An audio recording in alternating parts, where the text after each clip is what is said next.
Let's head out to the streets with our Encounter Street team. We are living in a new age of advanced technology and an ever-increasing secular society, which can create obstacles for building families of faith. So we thought we'd ask people on the street what they thought were the most pressing challenges facing families in this 21st century. Let's find out how people responded to Encounter's Question of the Month. Well, as the uncle of 10 nieces and nephews, you see a lot of them on phones, on tablets a lot.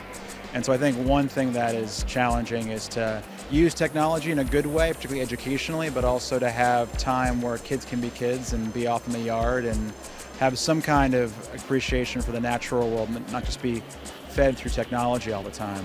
I think there's so many influences hitting kids that they have to be judicious as parents about what they're exposed to, and that's some really hard work.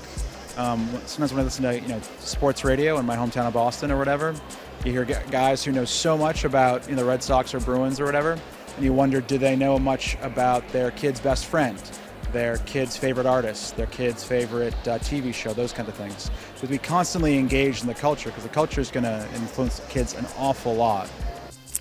I think the most pressing problem for families today is the lack of respect for each other.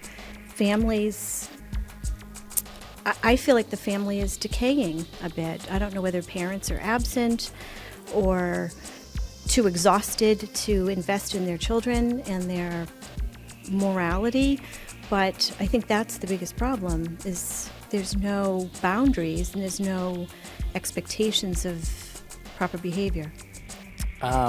Showing, mercy and forgiveness. I think we have a lot of people that hold grudges, and we have a lot of pain in the world. And how do we move beyond that pain?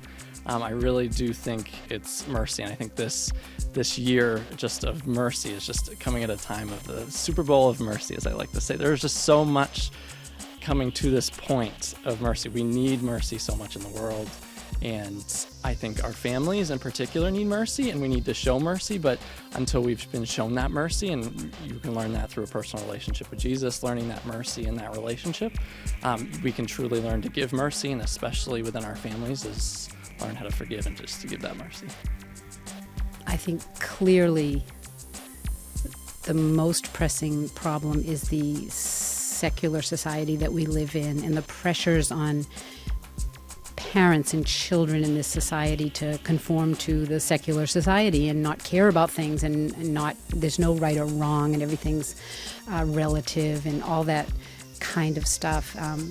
I think being able to stop and see where you are and pause, because if you have a mobile phone or an iPad, or you're constantly watching the news and seeing a lot of the negative things that are out there, it's really easy to get picked up and carried away with it and have that think, oh my gosh, that's how everything is, or unless it's in my phone and my phone pings, it mustn't be important. So I think it's a big challenge for families to stop, have dinner together, turn off mobile devices, look somebody in the eye when you talk to them, kind of engage a little bit more than just kind of flicking a phone. Oh, yeah, I know what you're, yeah. And really stopping and listening and being able to be there for your children, but then also children to be able to be there for their parents.